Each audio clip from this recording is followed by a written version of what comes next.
प्रिय छात्र एवं छात्राओं,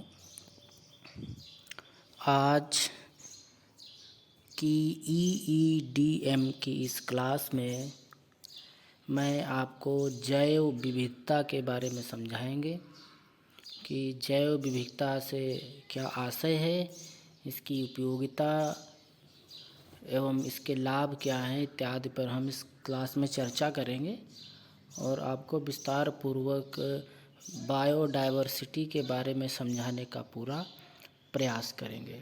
आशा करते हैं कि आपने पूर्व क्लास में बताई गई जानकारी को अच्छी तरीके से समझा और उसके लिए आपने अच्छी तरीके से उसके नोट्स भी तैयार किए होंगे, जिससे कि भावी भविष्य में होने वाले एग्ज़ाम के लिए आप अच्छी तरीके से अपने आप को तैयार रख सकें और आपके एग्ज़ाम में अच्छे नंबर आपको प्राप्त हो सकें। तो जैसा कि मैंने आपको बताया कि आज का टॉपिक है बायोडायवर्सिटी।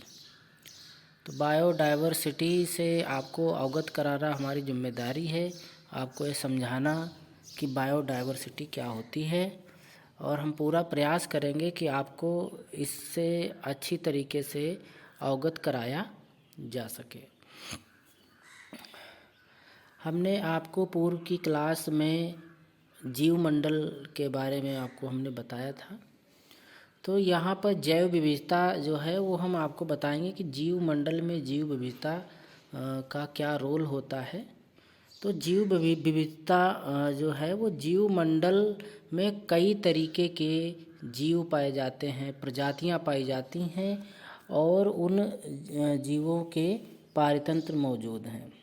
ठीक है, जीव मंडल में कई तरीके के जीव प्रजातियां एवं पारतंत्र मौजूद हैं, जिनमें पाई जाने वाली विविधता को ही जैव विविधता कहते हैं। ठीक है, अब उस दिन मैंने आपको बताया था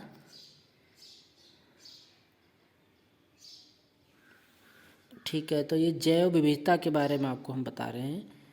तो जीवों के बीच में विविधता, जैव का मतलब जैव अजैव, ये दो हमने आपको कारक बताए थे, आपको शायद याद होगा। तो यहाँ पर जैव का मतलब जो है लिविंग कंपोनेंट्स जो हैं उनके बीच में जो विविधता पाई जाती है, ठीक है, जो वैरायटी पाई जाती है, जो उनको हम देखते हैं कि उनमें डिफरेंसेस हैं। तो वही जो डिफरेंसेस होते हैं, जो विविध का मतलब होता है एक का ही कई सारे रूप, एक के कई सारे रूप हर स्तर पर। तो यह विविधता जब पाई जाती है जीवमंडल में, तो इसी को हम कहते हैं जैव विविधता। और यह विविधता केवल जीव जगत है जो हमारे जैव हैं उन्हीं में पाई जाती है, तो इसीलिए इनको हम जैव विविधता कहते हैं, बायोडायवर्सिटी।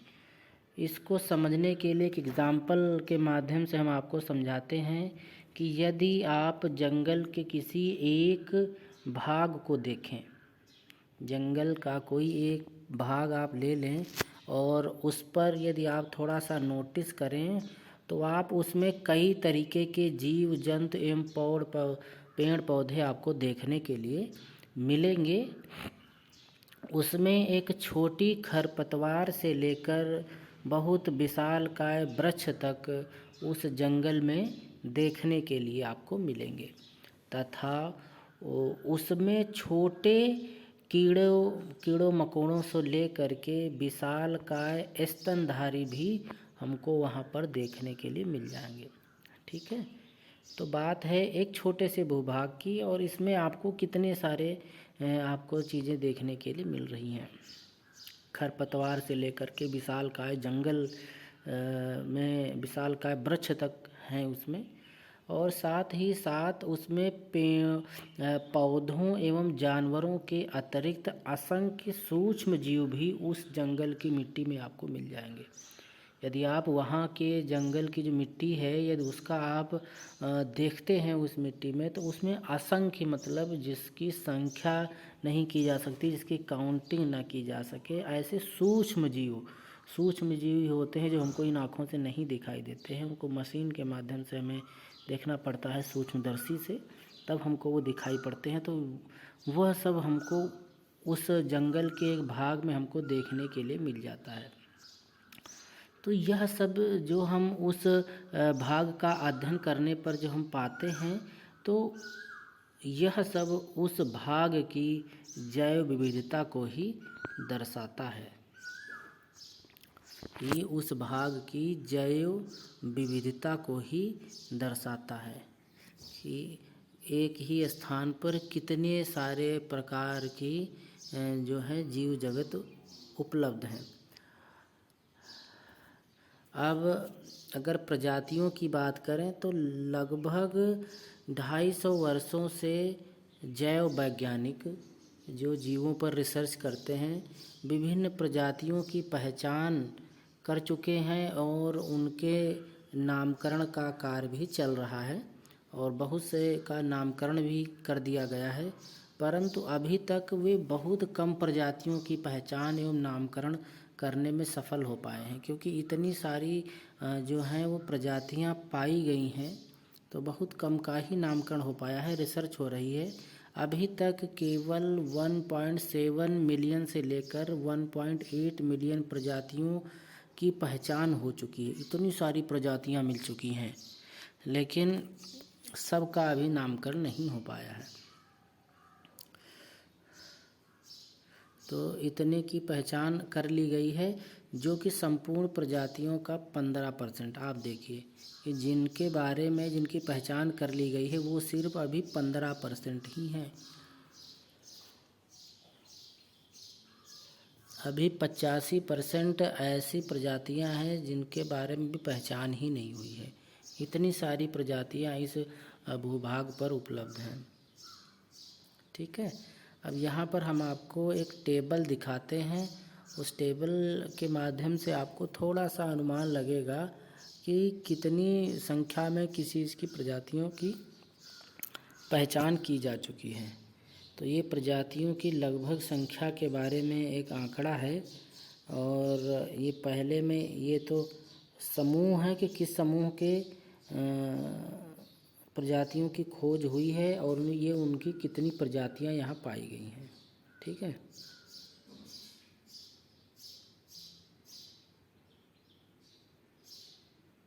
ये आप देख लीजिए इतने सारे। अगर हम कुछ की बात करें जैसे उच्च पादप 2,70,000 इनकी संख्या है प्रजातियों की। शैवालों की संख्या है 40,000। कवक जिनको फंगीज बोलते हैं, हमने बताया था कि ये ब्रेड को अगर कई दिनों तक आप रख दें तो उसके ऊपर वो वाइट सा लग जाता है, तो वो हमारा कवक होता है। इनकी संख्या 72,000 है इनकी प्रजातियों की। जीवाणु जो बैक्टीरियाज होते हैं उनकी संख्या 4,000 है। ठीक है, वायरस की संख्या की अगर बात की जाए इनकी प्रजातियों की तो ये 1550 है, 1550। स्तनधारी जीव जो ममल्स हैं उनकी संख्या 4,650 है। बर्ड्स की संख्या 9,700 है। और जो सरीसृप हैं जो रेप्टाइल्स होते हैं जो रेंगते रहते हैं, सरकते रहते हैं, रेंग करके जो चलने वाले होते हैं, उनकी संख्या आप देखो सरीसृप की कितनी है, 7,150। और जो फिशेस हैं मछलियाँ 26,959, ये आप देख लीजिए। इसी तरह उभयचर जीव इंसेक्ट्स जो हैं क्रस्टेशियन, मोल जिनमें घोंघा सीप आते हैं, और ये जो वार्म जो होते हैं कीड़े होते हैं 25,000 इनकी प्रजातियां हैं। प्रोटोजोआ और अन्य में भी 1,10,000 ऐसे ही रख दिए गए हैं टोटल। तो इतनी सारी जो प्रजातियां हैं वो खोजी जा चुकी हैं और उनका अनुमान लगाया जा चुका है। तो आपने जैव विविधता देखा, जैव विविधता क्या होती है। ठीक है। अब उसके बाद में हम आपको बताएंगे जैव विविधता के स्तर क्या हैं। जैव विविधता के स्तर।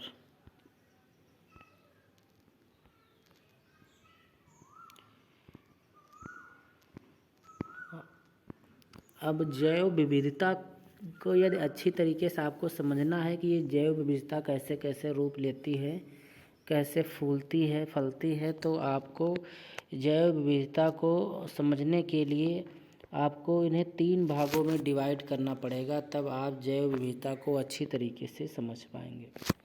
ठीक है। तो अगर पहले भाग की बात करें तो पहली जैव विविधता का स्तर अगर आप डिफाइन करेंगे तो उसको हम कहेंगे आनुवांशिक विविधता। आनुवांशिक विविधता, इसको हम जेनेटिक डाइवर्सिटी के नाम से जानते हैं। और दूसरी जो विविधता है उसको हम कहते हैं प्रजाति विविधता। प्रजाति विविधता, स्पीसीज डाइवर्सिटी। और थर्ड की बात करें तो यह जाति एवं पारतंत्र विविधता है। इसको हम, जाति का मतलब समुदाय से है, इसको हम कम्युनिटी एंड इकोसिस्टम डाइवर्सिटी कहते हैं। कि अगर किसी भी समुदाय में और पारतंत्र में अगर विविधता पाई जाती है तो उसको हम जाति या समुदाय एवं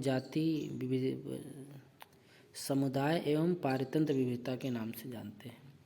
अब इसमें हम एक एक को समझने का प्रयास करेंगे कि ये जेनेटिक डाइवर्सिटी क्या है। ठीक, जेनेटिक डाइवर्सिटी, आनुवांशिक विविधता। ठीक है। अब जैव जगत की विभिन्न प्रजातियों में जीन्स की संख्या अलग अलग पाई जाती है।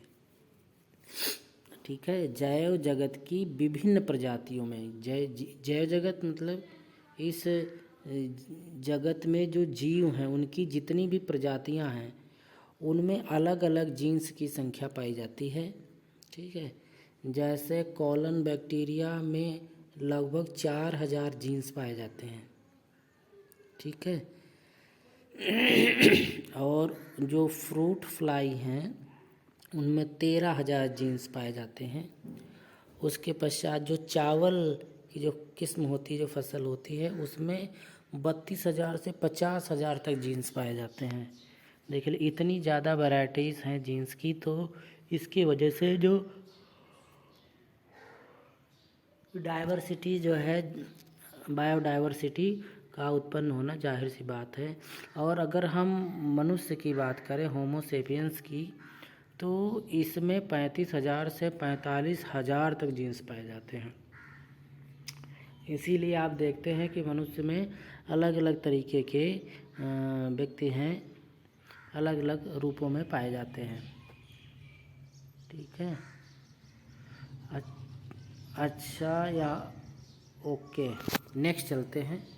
तो आप ध्यान रखना कि मनुष्यों में जीन्स की संख्या कितनी पाई जाती है। और यहाँ पर जैसे आप देखें,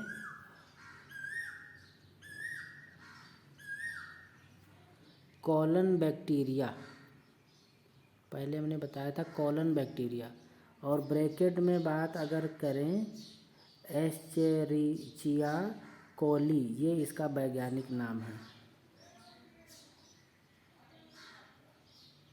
अगर फ्रूट फ्लाई का वैज्ञानिक नाम देखें तो ड्रोसोफिला, इसका वैज्ञानिक नाम है ड्रोसोफिला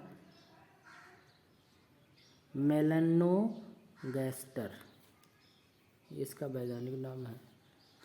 चावल की बात करें तो ये ओरजा सटिवा इसका वैज्ञानिक नाम है। और मनुष्य का होमो सेपियंस ये वैज्ञानिक नाम है। अच्छा, तो इसमें एक ही प्रजाति के जीन्स में पाई जाने वाली विविधता को आनुवांशिक विविधता कहते हैं। एक ही कोई प्रजाति है, कोई नस्ल है, उसके जीन्स में विविधता पाई जा रही है, अलग अलग उसमें तरीके के जीन्स हैं, तो यह आनुवांशिक विविधता आपकी कहलाती है। एक प्रजाति के जीन्स में पाई जाने वाली विविधता को ही आनुवांशिक विविधता कहते हैं। अब जीन्स में विविधता ऐसे किस तरीके से पाई जाती है, जीन्स में विविधता ऐसे कैसे संभव हो जाती है, ये आपको देखना है कि इसके लिए कुछ फैक्टर्स हैं, उन फैक्टर्स को आपको समझना होगा। जैसे कि पहला बड़ा कारण है इसमें एलीलों में भिन्नता।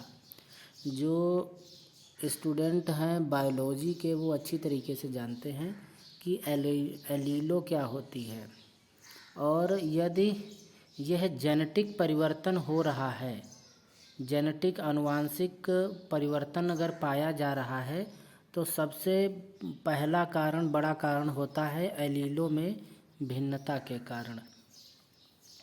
ठीक है। और एलीलों को यदि आप सरल भाषा में कहें तो आप इनको कह सकते हैं कॉपी ऑफ जीन्स।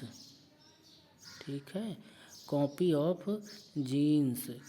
ये जीन्स के जीन जो होती है जीन, तो ये जीन की कॉपी होते हैं, और उस कॉपी की वजह से यदि जब प्रजनन होता है तो उस समय गुणसूत्रों पर जीन्स पाए जाते हैं, और उस कंडीशन में यदि एलील्स हैं वहाँ पर, जीन्स की कॉपी है, तो इसकी वजह से ये आनुवांशिक विविधता का पैदा होना, विविधता का होना तय है। ठीक है, जेनेटिक डाइवर्सिटी इस कंडीशन में होगी। ठीक है। दूसरा कारण है इसमें संपूर्ण जीन्स में भिन्नता। संपूर्ण जीन्स में ही भिन्नता हो जाए। जैसे मनुष्य का जो जीन था, जीन जो है, और वो प्रजनन के टाइम पर उसके जीन में यदि परिवर्तन आ जाता है तो वहाँ पर जो जेनेटिक डाइवर्सिटी का होना अनिवार्य है। ये बायोलॉजी वाले स्टूडेंट अच्छी तरीके से समझते हैं इसको। ठीक है, कि जीन्स में परिवर्तन होता है, तभी आप देखते हैं कि क्रॉस के माध्यम से किस तरीके से जीन्स में परिवर्तन करके एक नया जीन्स तैयार किया जाता है, नई नस्लें तैयार की जाती हैं जीन्स में भिन्नता करके। ठीक है, तो दूसरा बड़ा कारण होता है कि जीन्स में यदि भिन्नता हो जाए। और जीन्स क्या होते हैं कि ये प्रोटीन्स होते हैं, और ये गुणसूत्रों में पाए जाते हैं, और यही जीन्स का काम है। ये प्रजनन में सहायक होते हैं जीन्स, और जीन्स ही प्रोटीन है। जीन्स नहीं होंगे तो जो प्रजनन है वो नहीं हो पाता है। ठीक है। दूसरा और तीसरा बड़ा कारण है गुणसूत्री संरचनाओं में भिन्नता। ठीक है, गुणसूत्री संरचनाओं में भिन्नता।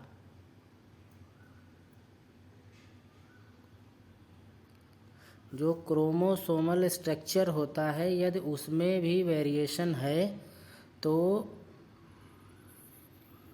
आप कह सकते हैं कि यहाँ पर जेनेटिक वेरिएबल्स हो सकता है। ठीक है, क्योंकि आप अच्छा एक क्वेश्चंस का आप जवाब दीजिए, यदि आप सभी को पता हो कि मनुष्य में गुणसूत्रों की संख्या कितनी पाई जाती है। मनुष्य में गुणसूत्रों की संख्या कितनी पाई जाती है। ओके, तो ये 3 बहुत बड़े कारण हैं जिनके आधार पर जेनेटिक डाइवर्सिटी होती है। ठीक है, पहला है एलीलों में भिन्नता, फिर दूसरा है संपूर्ण जीन्स में भिन्नता, और तीसरा है गुणसूत्री संरचना में भिन्नता। ठीक है, गुणसूत्रों में जो बायोलॉजी के स्टूडेंट हाई स्कूल तक पढ़ा होगा आपने एक्स वाई, ठीक है, एक्स वाई करके गुणसूत्र बनाए जाते हैं, और उसके बाद अगर उनमें हम चेंजिंग कर देते हैं तो जेनेटिक डाइवर्सिटी का उत्पन्न होना निश्चित है, होता है उस कंडीशन में। तो जिन प्रजातियों में आनुवांशिक विविधता अधिक पाई जाती है, ठीक है, वे बदलते हुए पर्यावरण में अपना अस्तित्व बनाए रखने में अधिक सक्षम होते हैं।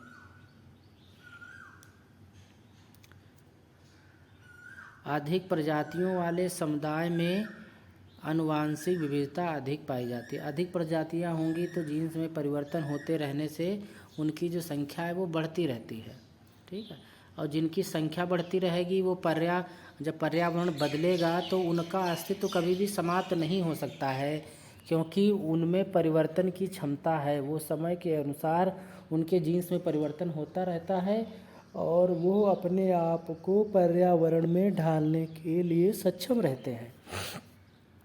ठीक है, इसीलिए यहाँ पर ये बताया गया है कि जिन प्रजातियों में आनुवांशिक विविधता अधिक रहती है वे बदलते पर्यावरण में अपना अस्तित्व बनाए रखने में अधिक सक्षम है। ठीक, तो ये आपने समझा, ये 3 टाइप्स थे हमने आपको बताया जो जेनेटिक के लिए होते हैं। अब दूसरा है आपका प्रजाति विविधता, जिसको हम कहते हैं स्पीशीज डाइवर्सिटी, प्रजाति के लिए। ठीक है, तो किसी क्षेत्र की प्रजाति की भिन्नता को, किसी क्षेत्र की प्रजाति की भिन्नता को प्रजाति विविधता कहते हैं। अब एक ही क्षेत्र में अलग अलग तरीके की प्रजातियां पाई जा रही हैं तो इसको हम कहते हैं प्रजाति विविधता। ठीक, क्योंकि आपने ज़्यादातर देखा होगा कि एक तरीके का एक क्षेत्र में एक ही टाइप की प्रजाति रहती है, लेकिन अगर उस क्षेत्र में कई टाइप की नस्लें हैं वहाँ पर, तो आप उसको कह सकते हैं कि यह एक प्रजाति की विविधता है। ठीक है, स्पीशीज डाइवर्सिटी आप उसको कह सकते हैं। इसके अंतर्गत सूक्ष्म जीवाणुओं से लेकर के बहुकोशिकीय पौधों एवं जानवरों तक सभी प्रजातियां सम्मिलित होती हैं। हाँ, अभी आप बात करें कि क्षेत्र की, तो मैं जैसे एक सिंपल उदाहरण गाय का लेता हूँ कि गाय जो है, अब गाय आप देखें कि हमारे अगर पहले समय की यदि आप बात करें तो गांव में एक देसी प्रजाति की नस्ल पाई जाती थी, और अब धीरे धीरे उसको परिवर्तित करते करते, है ना, साहिवाल, एचएफ, जर्सी, ये सब एक साथ कर दिया है। नहीं तो पहले जो जैसे एचएफ होती थी, एचएफ गाय हैं, जर्सी हैं, साहिवाल हैं, ये किसी क्षेत्र विशेष में पाई जाती थी, लेकिन अब उनमें उनके जीन्स में परिवर्तन करके क्रॉस सिस्टम करके एक ही क्षेत्र में उनकी कई कई नस्लें अब एक साथ रह पा रही हैं। नहीं तो पहले ऐसी जो नस्लें होती थी जहाँ पर उनके अनुकूल माहौल रहता था, इन्वायरमेंट रहता था, वो नस्लें वहीं पर पाई जाती थी। ठीक है, लेकिन अब ज़्यादातर अब माहौल अपने इन्वायरमेंट की चेंजिंग के हिसाब से वो हर जगह अब पाई जाने लग गई हैं। नहीं तो जर्सी और एचएफ जैसी गाय जो ठंडे प्रदेश हैं, ठंडे स्थान हैं, वहाँ पर पाई जाती हैं, लेकिन अब हर क्षेत्र में वो रह रही हैं, क्योंकि क्रॉस सिस्टम के द्वारा गायों में क्रॉस करवाने के पश्चात में जब कोई गाय कोई ऐसी जीन्स में परिवर्तन करके अब जब प्रजनन हो रहा है तो वो अब एचएफ या जर्सी गायें हर क्षेत्र में रहने के लायक हो रही हैं। तो जब हमने बताया कि जब क्षेत्र की प्रजातियों की भिन्नता को ही हम प्रजाति भिन्नता कहते हैं, और इसमें सभी प्रकार की चीज़ें आ जाती हैं, चाहे वो सूक्ष्म जीवाणु हो, चाहे बहुकोश के पौधे हो, चाहे कोई भी जानवर हो, सभी को इसमें सम्मिलित किया गया है। अब इसके अंतर्गत दो प्रकार की जो विविधताएं हैं वो आती हैं। यदि आप प्रजाति विविधता का मापन करना चाहते हैं तो इसके मापन के दो तरीके हैं। इनके आधार पर आप कह सकते हैं कि यहाँ पर प्रजाति विविधता है। वो कौन से हैं? पहला है प्रजाति समृद्धता। प्रजाति समृद्धता, जहाँ पर कोई भी प्रजाति जो है वो समृद्धता का मतलब बहुत ही प्रचुर मात्रा में है, जहाँ पर जिनकी संख्या अधिक है, तो आप वहाँ कह सकते हैं कि ये प्रजाति समृद्धता है। मतलब प्रजाति विविधता के दो प्रकार हैं, प्रजाति समृद्धता है। तो यह किसी क्षेत्र की इकाई क्षेत्रफल में प्रजातियों की संख्या को प्रदर्शित करती है। ठीक है, एक निश्चित क्षेत्रफल ले लिया गया और उसमें वह कितनी संख्या में उपलब्ध है, यह आप इससे तय कर सकते हैं प्रजाति समृद्धता को। ठीक है। दूसरा है प्रजाति समानता। ठीक, ये किसी क्षेत्र की प्रजाति की अलग अलग संख्याओं की समानता को प्रदर्शित करती है। समानता उच्च प्रजाति समृद्धता की सूचक है। ये समानता जो है यह उच्च प्रजाति समृद्धता जो रिचनेस है ये इसकी ही सूचक है। ठीक है। अब किसी भी क्षेत्र में एक प्रजाति वो कितनी संख्या में पाई गई है यह दर्शाता है आपका प्रजाति समानता। ठीक है। और इसमें प्रजाति समृद्धता में यह दर्शाता है कि किसी निश्चित क्षेत्र में उनका बाहुल्य कितना है, उस प्रजाति का बाहुल्य कितना है। प्रजाति बाहुल्य में है तो वो प्रजाति समृद्धता है। और प्रजाति का जो इवन सिस्टम है कि वहाँ पर समानता कितनी है उस क्षेत्र में, किसी क्षेत्र की गणना करने पर समानता को यदि देखा जाए तो वहाँ पर प्रजाति समानता होगी। अगर वहाँ पर समृद्धता है, बाहुल्यता है, तो वहाँ पर प्रजाति समृद्धता होती है। ठीक है। अब नेक्स्ट है हमारा यहाँ पर समुदाय एवं पारितंत्र विविधता, जिसको जीव एवं पारितंत्र विविधता कहते हैं। अब यहाँ पर समुदाय में क्या है कि जैव समुदाय जिसमें प्रजातियां निवास करती हैं। जैव समुदाय जिसमें प्रजातियां निवास करती हैं की भिन्नता को ही समुदाय विविधता कहते हैं। समुदाय विविधता किसमें कहते हैं? जिसमें जैव समुदाय की प्रजातियां निवास करती हैं उसको ही हम समुदाय विविधता कहते हैं। समुदाय के स्तर पर यह भी 3 प्रकार की होती हैं। ठीक है। समुदाय विविधता भी 3 प्रकार की होती है। पहली है अल्फा विविधता। ठीक है। और अल्फा विविधता में कहते हैं कि किसी समुदाय के अंदर पाई जाने वाली विविधता, ये समुदाय के अंदर अगर विविधता पाई जा रही है तो उसको हम अल्फा विविधता कहते हैं। दूसरा है बीटा विविधता। इसमें कि किसी समुदाय के मध्य प्रजातियों की विभिन्नता, किसी समुदाय में प्रजातियों की यदि भिन्नता है तो उसको हम बीटा भिन्नता कहते हैं। ठीक है। बीटा भिन्नता कब कहते हैं? जब समुदायों में प्रजाति की भिन्नता होती है और जब समुदाय के अंदर ही भिन्नता पाई जाती है। ठीक है। एक क्षेत्र में कई प्रकार के समुदाय हैं तो वहाँ पर और समुदायों में भिन्नता है, कोई अलग जीन्स का है, कोई अलग जीन्स का है, कोई अलग है, तो अगर ऐसे समुदाय हैं वहाँ पर अलग अलग हैं तो ये समुदाय की भिन्नता आपकी अल्फा भिन्नता कहलाएगी। लेकिन उस समुदाय में यदि प्रजातियों की ही भिन्नता पाई जा रही है तो वो हमारी बीटा भिन्नता कहलाएगी।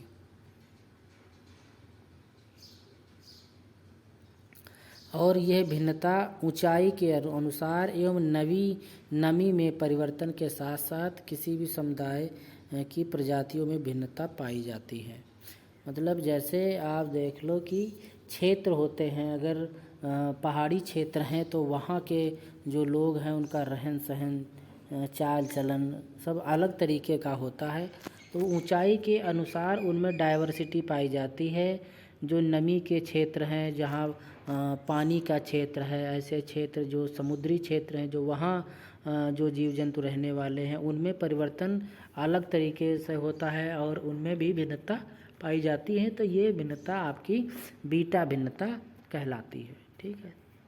थर्ड है हमारा गामा भिन्नता। ठीक। अब गामा भिन्नता, इसके अंतर्गत किसी क्षेत्र की संपूर्ण विविधता को ही गामा भिन्नता कहते हैं। यदि आप किसी क्षेत्र का अध्ययन करते हैं और इसमें आप देखते हैं कि इसमें तो हर तरीके की भिन्नता है, चाहे वो समुदाय की भिन्नता हो, चाहे प्रजातियों की भिन्नता हो, चाहे क्षेत्र में आवासों की विभिन्न भिन्नता हो, सभी में वैरायटीज़ हैं, तो आप इसको गामा भिन्नता कह सकते हैं। गामा भिन्नता इसको हम कहते हैं। यह संपूर्ण भौगोलिक क्षेत्र में आवासों की भिन्नता को प्रदर्शित करता है। ठीक है। आवासों की भिन्नता को प्रदर्शित करता है। तो आपको ये समझ में आया होगा अच्छी तरीके से। अब थोड़ा सा आपको इसमें हम बताते हैं कि जैव विविधता के लाभ क्या हैं। जैव विविधता के क्या लाभ हैं? Use of biodiversity, benefits and use of biodiversity. जैव विविधता, हमने आपको बताया था कि मनुष्य जैव जगत की जैव विविधता से ही प्रत्यक्ष एवं अप्रत्यक्ष रूप से बहुत से लाभ उठाता है, चाहे वो डायरेक्ट हो चाहे इनडायरेक्ट, हर तरीके से मनुष्य उनसे लाभान्वित होता रहता है। जैव विविधता ही भोजन, दवाई, रेशा, रबड़, लकड़ी आदि का स्रोत है। अगर जैव विविधता ना हो तो मनुष्य भोजन प्राप्त नहीं कर पाएगा। ठीक है। दवाइयाँ नहीं प्राप्त होंगी, रबड़ नहीं प्राप्त होगी, लकड़ी नहीं प्राप्त होगी। तो जैव विविधता के मुख्य लाभ निम्न प्रकार हैं। पहला है भोजन का स्रोत।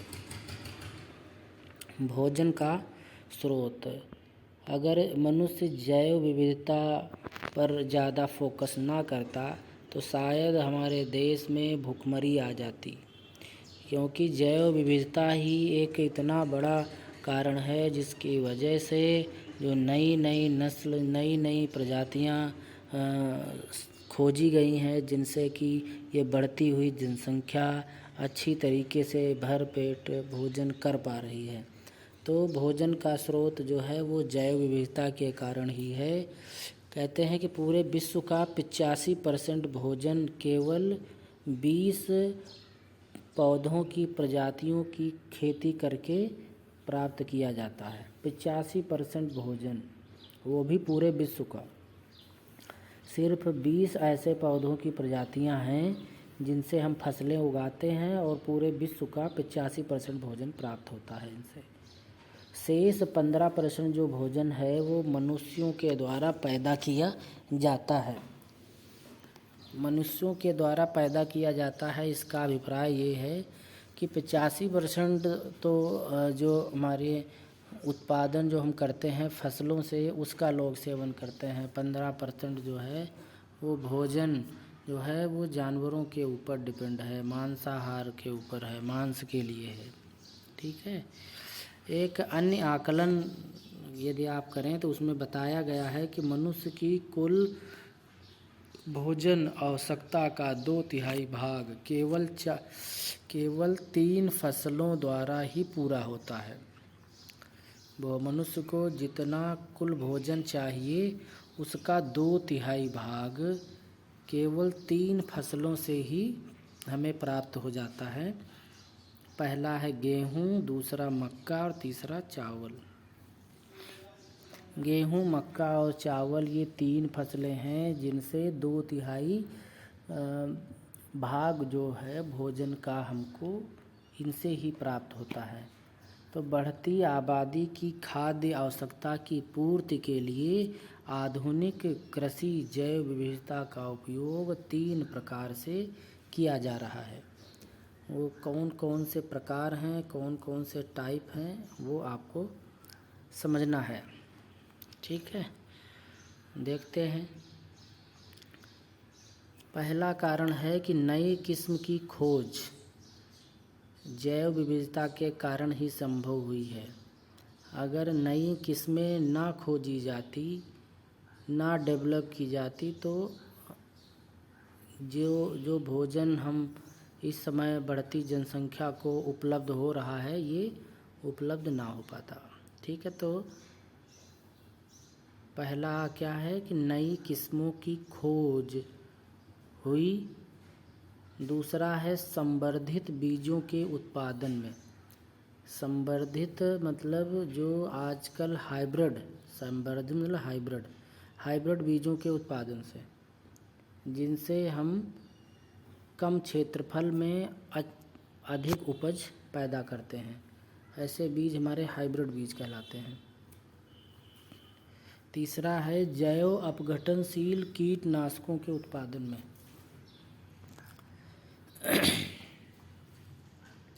ऐसे जीव जो अपघटित होकर के ऐसे कीटनाशक हैं जो अपघटित हो जाते हैं, उनके उत्पादन में इसका जो है वो उपयोग किया गया है। अपघटित होने के पश्चात वो पुनः मृदा में मिल जाते हैं। ऐसे जो है कीटनाशकों के उत्पादन में इसका उपयोग किया गया है।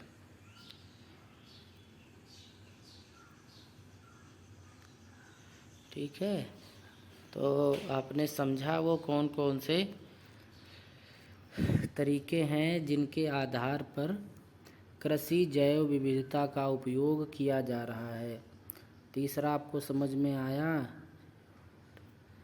जैव अपघटन हमने आपको उसी दिन बताया था। आप लोग अगर पढ़े होंगे तो आपको समझ में आया होगा कि अपघटन वाले कीटनाशकों के उत्पादन में किया जा रहा है। ठीक है।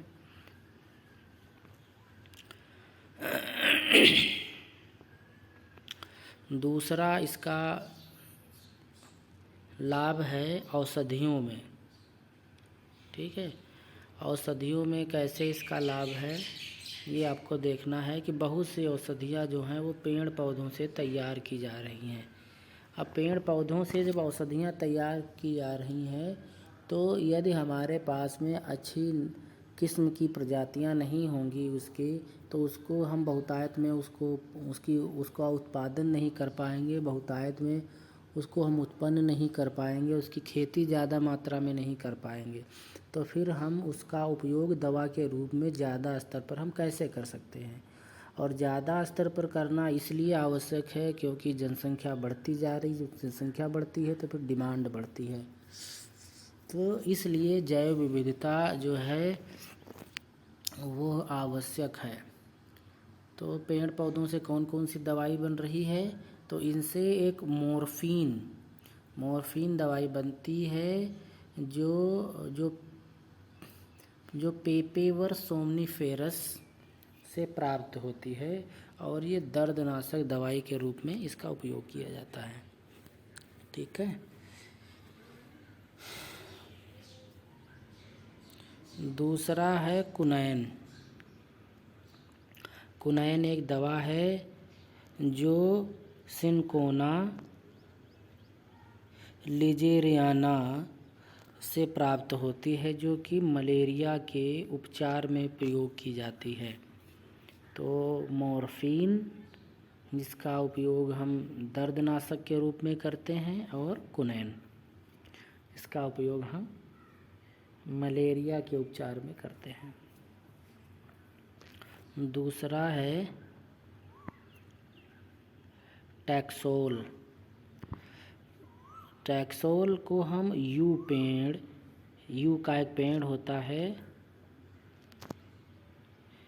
जिसको हम टैक्सस ब्रेविफोलिया एवं टैक्सस बैकाटा, ये इसके नाम हैं, से प्राप्त किया जाता है। यू का पेड़ है जिसको हम टैक्सस ब्रेविफोलिया एवं टैक्सस बैकाटा, इसका नाम है।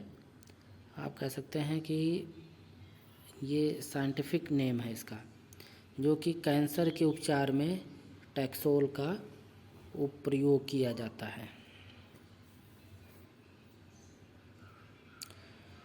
अब सौंदर्य लाभ में भी इसका प्रयोग किया जाता है। बहुत सारे बनाए जाते हैं ऐसे, इनका हम उपयोग सौंदर्य के रूप में कर सकते हैं। तो जैव विविधता का सौंदर्य महत्व भी बहुत अधिक है। पारिस्थितिक पर्यटन, पक्षी विहार, वन्य जीव, पालतू जानवर पालना, बागवानी आदि जैव विविधता के ही उपहार हैं। पेट कीपिंग,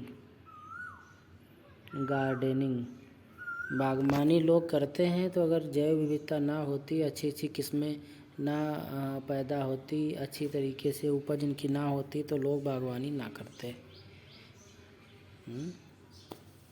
पक्षी विहार क्यों संभव हुआ है? क्योंकि अलग अलग पक्षियों की नस्लें जो हैं वो बनाई गई हैं, उनका प्रजनन किया गया है, तो पक्षी विहार संभव हो पाया है। ठीक है। वन्य जीव विहार बनाए गए हैं जिसमें जंगली जानवर जो हैं वो पाले जाते हैं, उनको रखा गया है। तो ये सब संभव हुआ है बायोडायवर्सिटी से ही।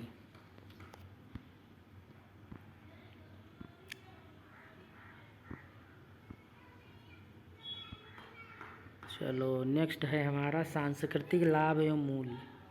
इससे सांस्कृतिक लाभ क्या मिले हैं? तो जैव विविधता एवं धार्मिक भावनाओं से भी संबंधित है। तो ये सांस्कृतिक और धार्मिक भावनाओं से भी इसको जोड़ करके देखा गया है। बहुत से पौधे जैसे तुलसी, इसको हम कहते हैं ऑक्सिमम सैंक्टम, पीपल, खजूर, खेजर आदि पवित्र माने जाते हैं। लोग इनकी पूजा भी करते हैं। बहुत से जानवर जैसे गाय, सांप आदि की भी पूजा की जाती है। तो यहाँ पर सांस्कृतिक जो लाभ हैं और जो उनके सांस्कृतिक मूल्य हैं वो बनाए रखने में भी जो है बायोडायवर्सिटी का बहुत ज़्यादा उपयोग है। सांस्कृतिक मान्यताएं, धार्मिक मान्यताएं हैं। तुलसी, पीपल का पौधा, इसकी पूजा लोग करते हैं। जानवर है जैसे गाय है, उसको भी पूजते हैं। सांप की पूजा होती है नागपंचमी के में, इसकी पूजा की जाती है। तो इनको नया रूप देने में, इनको बचा के रखने में भी जैव विविधता का ही अपना परम स्थान है। उसके पश्चात में इससे इकोसिस्टम्स सर्विसेज भी होती हैं। पारितंत्र सेवाएं भी परिपूर्ण होती हैं इससे। जैव विविधता पारितंत्र के प्राकृतिक चक्र को स्थिर बनाए रखने के लिए आवश्यक है। ठीक है। अगर जैव विविधता ना होती तो जो ये पारितंत्र है, पारितंत्र मतलब एक सीमित क्षेत्र में जो जीव जंतु पाए जाते हैं उनका पर्यावरण के साथ में संबंध, ये हमारा पारितंत्र होता है। तो इस पारितंत्र का जो प्राकृतिक चक्र है, प्राकृतिक मतलब जो ईश्वर के द्वारा बनाया हुआ जो ये सिस्टम है, उसको स्थिर बनाए रखने के लिए भी आवश्यक है कि ये रहे, नष्ट ना हो। उनमें भी बायोडायवर्सिटी है। क्योंकि अगर बायोडाइवर्सिटी नहीं होगी, जैव विविधता नहीं होगी, लोग इसको अच्छी तरीके से नहीं समझेंगे, नए किस्म के प्रजातियां नहीं होंगी, तो जब पुरानी प्रजातियां रहेंगी तो वो बदलते मौसम के साथ में सर्वाइव नहीं कर पाएंगी और उनका नष्ट होना निश्चित है। तो उनको बचा के रखने में भी जैव विविधता का ही अपना स्थान है। पारतंत्र सेवाओं में वायुमंडलीय गैसों का संयोजन बनाए रखना, ठीक है। वन तथा महासागरीय तंत्रों द्वारा जलीय नियंत्रण, जल का नियंत्रण होना भी बहुत आवश्यक है। अगर सागरीय जल नियंत्रित नहीं होगा तो दिक्कत होगी। मृदा का निर्माण तथा संरक्षण, जल का परिसंचरण एवं शुद्धिकरण, पोषक तत्वों का चक्रण आदि सम्मिलित है, ठीक है। तो इसको समझो आप, क्योंकि जब तक हम पारतंत्र और जैव विविधता ये साथ साथ नहीं होंगे, इस समय जो है बहुत दिक्कत उससे हो सकती है। इसलिए पारतंत्र की जो सेवाएं हैं वो जैव विविधता के साथ में होनी चाहिए, ठीक है। तभी हम अच्छी तरीके से अपने काम को सही ढंग से सही दिशा में ले जा कर के कर पाएंगे। नेक्स्ट है अज्ञात लाभ, मतलब अननोन बेनिफिट्स, मतलब और भी बहुत सारे बेनिफिट्स हैं जो इसके अंतर्गत आते हैं।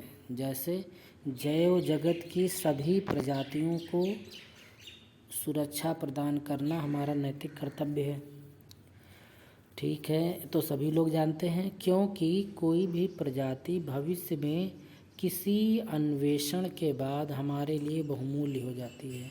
अन्वेषण का मतलब है कि जब कोई प्रजाति भविष्य में अन्वेषित की जाती है, मतलब आविष्कार की खोज की जाती है जिस प्रजाति की, तो जब उसकी प्रजाति की खोज हो गई तो वो हमारे लिए बहुमूल्य हो जाती है।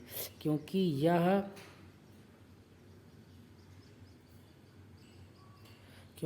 यदि पेरू देश के 2 पेड़ों को, जिनको हम पेनिसिलियम एवं सिनकोना को यदि नष्ट होने दिया गया होता तो आज हम पेनिसिलिन, जो एक बहुत बड़ी एंटीबायोटिक है, और जो सिनकोना से हम कुनेन बनाते हैं, ये हमको नहीं मिल पाता।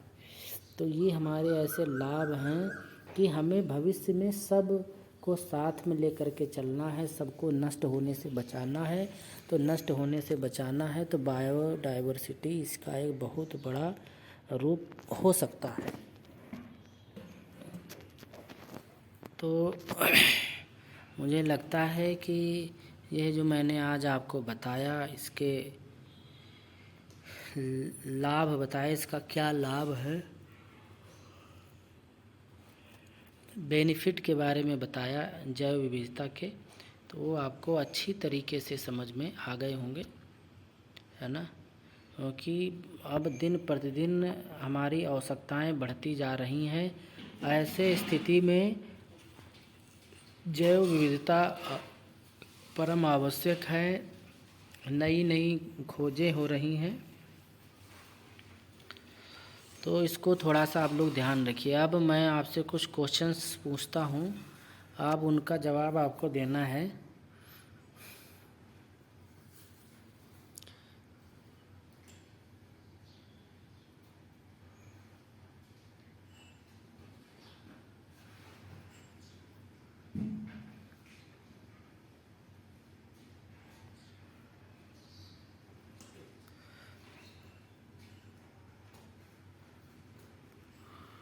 पहला क्वेश्चन है, मनुष्य का वैज्ञानिक नाम क्या है? मनुष्य का वैज्ञानिक नाम क्या है?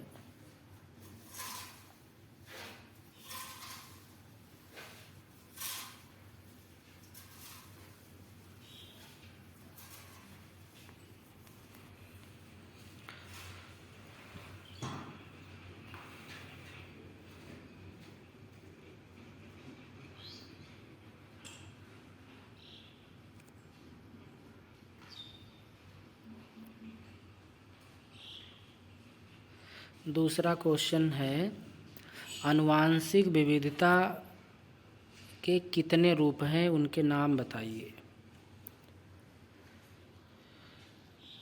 तीसरा क्वेश्चन है कि मनुष्य अपने भोजन की आवश्यकता का 2/3 भाग किन फसलों से प्राप्त करता है, कौन कौन सी फसलों से प्राप्त करता है।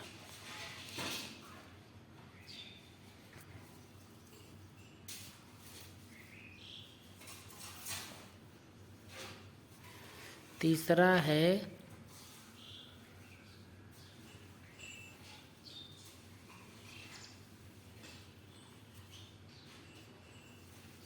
कुनैन।